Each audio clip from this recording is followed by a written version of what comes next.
बहुत स्वागत है आपका हमारे चैनल में। मैं रानी गुप्ता आपके साथ और बड़ी खबर सामने आ रही है। आपको बता दें कि दिल्ली के एलजी वीके सक्सेना लगातार अरविंद केजरीवाल सरकार पर हमलावर नजर आ रहे हैं और ताबड़तोड़ एक्शन करप्शन के विरुद्ध लेते हुए दिखाई दे रहे हैं। आपको बता दें कि इस दौरान अरविंद केजरीवाल एलजी से मुलाकात करने के लिए उनके आवास पर पहुंचे और उन्होंने बताया कि हम दोनों के बीच मतभेद है लेकिन मनभेद नहीं है और हम इसी तरीके से दिल्ली के विकास कार्यों के लिए सहयोग करेंगे और एक दूसरे का साथ देते हुए दिल्ली के विकास कार्यों के लिए आगे काम करेंगे, जैसा कि हम हमेशा से करते आ रहे हैं। मैं दिल्ली का सीएम हूं और वो दिल्ली के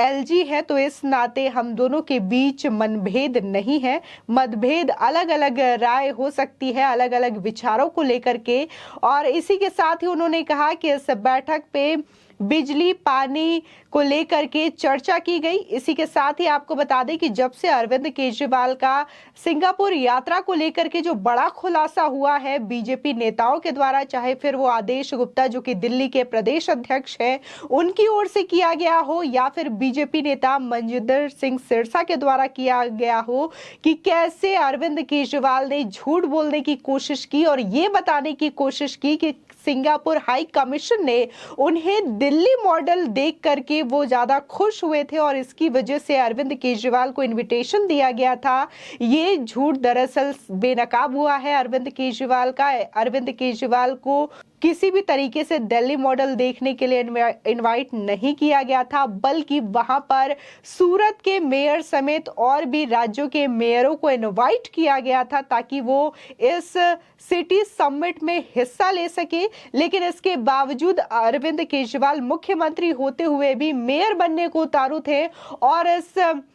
समिट में शामिल होने के लिए बहुत ही ज्यादा आतुर थे और इसको लेकर के उन्होंने देश के प्रधानमंत्री और साथ ही एलजी पर भी आरोप लगाए कि ये लोग उन्हें सिंगापुर जाने से रोक रहे हैं और इस यात्रा को लेकर के पाबंदी लगा रहे हैं, जबकि अरविंद केजरीवाल को ऐसा कोई इनविटेशन नहीं दिया गया था सिंगापुर हाई कमीशन के द्वारा, बल्कि जो मेयर है उनको दिया गया था ये इन्विटेशन। इसको लेकर के आदेश गुप्ता ने जहां कड़ा हमला किया है अरविंद केजरीवाल पर, तो इसी के साथ ही बीजेपी नेता मनजिंदर सिंह सिरसा ने भी अरविंद केजरीवाल पर निशाना साधा है। इसी के साथ ही आपको बता दें कि जब अरविंद केजरीवाल का ये झूठ बेनकाब हुआ तब अरविंद केजरीवाल ये कह रहे हैं कि मैं अपने सिंगापुर यात्रा के रद्द होने के लिए किसी को भी ब्लेम नहीं करना चाहूंगा, इसके लिए मैं किसी को दोष नहीं देना चाहता हूं। आपको बता दें इससे पहले वो लगातार केंद्र सरकार पर हमलावर रहे थे और उन्होंने प्रधानमंत्री मोदी पर आरोप लगाए थे और इसी के साथ ही दिल्ली के एलजी वीके सक्सेना पर भी आरोप लगाते हुए उन्होंने कहा था कि मुझे सिंगापुर जाने से रोका जा रहा है। ये लोग नहीं चाहते कि मैं दिल्ली मॉडल को विश्व के सामने उजागर करूं और भारत का नाम रोशन करूं। आपको बता दें दिल्ली के मुख्यमंत्री अरविंद केजरीवाल ने वर्ल्ड सिटी समिट में भाग लेने के लिए अपनी सिंगापुर यात्रा पर उठे विवाद पर शुक्रवार को अपनी प्रतिक्रिया व्यक्त की है, जबकि उनका झूठ बेनकाब हुआ। दरअसल उन्होंने कहा कि भारत में किए जा रहे कार्यों को दुनिया के साथ साझा करना पसंद करेंगे। उन्होंने ये भी कहा कि शिखर सम्मेलन में जाने में असमर्थता के लिए किसी को दोष नहीं दिया जाए, क्योंकि दिल्ली के मुख्यमंत्री को यात्रा के लिए राजनीतिक मंजूरी नहीं मिली थी। इसी के साथ ही अरविंद केजरीवाल ने समाचार एजेंसी एएनआई के हवाले से कहा कि अच्छा होता अगर मैं जाकर अपनी बात रख पाता और भारत में किए जा रहे कामों को दुनिया के साथ साझा करता। मैं इसके लिए किसी और को जिम्मेदार या दोष नहीं दे रहा हूं। साथ ही आपको बता दें कि दिल्ली के एलजी वीके सक्सेना से मुलाकात करने के बाद अरविंद केजरीवाल ने यह भी कहा कि बैठक बहुत ही अच्छे तरीके से संपन्न हुआ। कई मुद्दों को लेकर के हमने चर्चा की, जैसे कि पानी, सफाई, बिजली आदि विभिन्न मुद्दों पर। साथ ही केजरीवाल ने कहा कि हम साथ काम करेंगे जैसा कि हमने अब तक हमेशा से किया है। विभिन्न मुद्दों पर हमारे विचारों में मतभेद हो सकता है लेकिन मनभेद नहीं हो सकता। वो एलजी है और मैं सीएम हूं। मुद्दों पर हमारी अलग अलग राय हो सकती है लेकिन हम उन मुद्दों को चर्चा के माध्यम से सुलझाएंगे और मिलकर काम करेंगे। दिल्ली के लिए जरूरी है कि सीएम और एलजी मिलकर काम करें। आपको बता दें कि हर सप्ताह दिल्ली के एलजी और केजरीवाल के बीच साप्ताहिक मुलाकात होती है, लेकिन बीते शुक्रवार केजरीवाल सरकार की एक्साइज पॉलिसी की सीबीआई जांच की एलजी के द्वारा दिए गए ऑर्डर के बाद ये बैठक लास्ट फ्राइडे को नहीं हो पाई थी, जिसके बाद तमाम बातें सामने आई थी। आपको बता दें दिल्ली के एलजी वीके सक्सेना लगातार दिल्ली में हो रहे करप्शन पर नजर बनाए हुए हैं। चाहे अभी बात हाल ही में हुए एक्साइज पॉलिसी के करप्शन को लेकर के करें तो इस पर चीफ सेक्रेटरी ने कुछ धांधली पाई थी, जिसकी रिपोर्ट एलजी को दी गई, जिसके बाद एलजी ने इस पर सीबीआई जांच के ऑर्डर दिए, जिसके बाद जो मतभेद है केजरीवाल और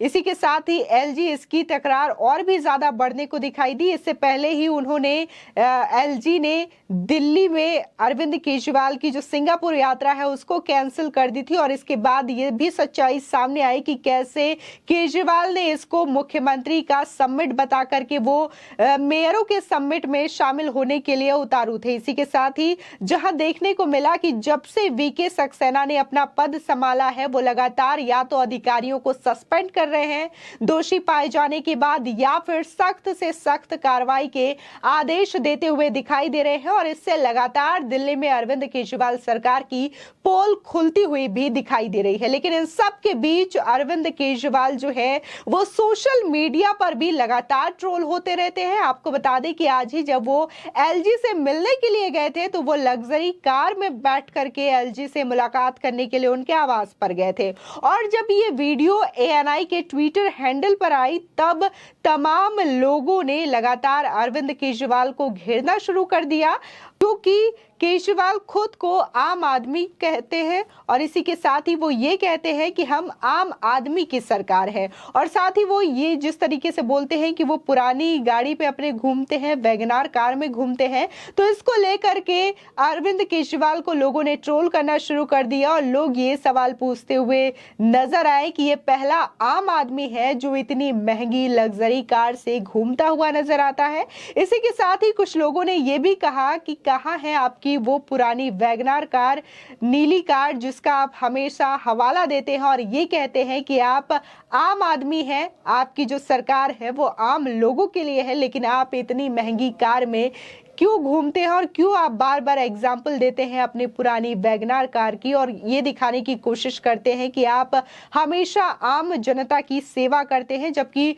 उनके दम पर लोगों को लूटने का काम करते हैं और इसी के साथ ही करप्शन को लगातार दिल्ली में बढ़ावा देते हुए आपकी सरकार और आपके मंत्री नजर आ रहे हैं। इसी के साथ ही आपको बता दें कि दिल्ली के बीजेपी प्रदेश अध्यक्ष आदेश गुप्ता ने अरविंद केजरीवाल के सिंगापुर यात्रा को लेकर बड़ा खुलासा करते हुए ट्वीट कर लिखा, दिल्ली के सीएम अरविंद केजरीवाल सिंगापुर के मेयर्स समिट में सम्मिलित होने के लिए खुद मेयर बनने को उतारू थे, इसलिए आज खुलासा हो गया कि सिंगापुर ने 20 जुलाई को ही उनका निमंत्रण कैंसिल कर दिया था, जिसके लिए उन्होंने विदेश मंत्रालय से 21 जुलाई को अनुमति मांगी थी। झूठ पकड़ा गया। इसी के साथ ही आपको बता दें कि ये जो समिट था उसमें केवल सूरत के मेयर को ही इस वर्ल्ड समिट में बुलाया गया था, यानी कि सिर्फ सूरत के मेयर को ही इस पर इनवाइट किया गया था। लेकिन अरविंद केजरीवाल हमेशा ये कहते हुए नजर आ रहे थे कि उनको स्पेशल इनविटेशन सिंगापुर के हाई कमीशन के द्वारा भेजी गई है ताकि वो इस वर्ल्ड समिट में हिस्सा ले। इसी के साथ ही आपको बता दें कि बीजेपी के नेता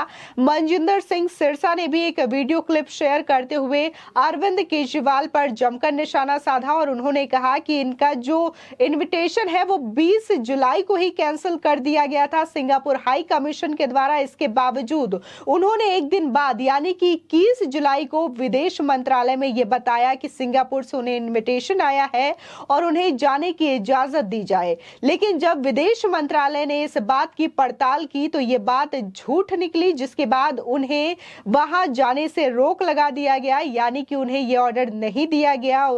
क्योंकि वो जो इन्विटेशन है वो ऑलरेडी कैंसिल हो चुका था। इसी के साथ ही वो मेयर्स का समिट था, तो इसमें मुख्यमंत्री आखिर जा करके क्या करता, जिसकी वजह से विदेश मंत्रालय ने अरविंद केजरीवाल की ये यात्रा कैंसिल कर दी थी। इसी के साथ ही लगातार अरविंद केजरीवाल के जो झूठ है वो उजागर होते हैं, बेनकाब होते हैं। इसके बावजूद अरविंद केजरीवाल खुद को कट्टर ईमानदार की सरकार कहते हुए नजर आती है, और ये कहते हुए वो नजर आते हैं कि हम भ्रष्टाचार नहीं करते, हम जनता से झूठ नहीं बोलते, हम आम लोगों की सरकार है, यानी कि आम आदमी पार्टी की सरकार है। इसके बावजूद लोग भी देखते हैं और लोग भी कोई ऐसा मौका नहीं छोड़ते जब अरविंद केजरीवाल को ट्रोल किया जा सके। आपकी इस खबर पर क्या राय है, हमारे कमेंट सेक्शन में जरूर बताएं। आगे की और भी अपडेट के लिए चैनल को सब्सक्राइब करना ना भूलें।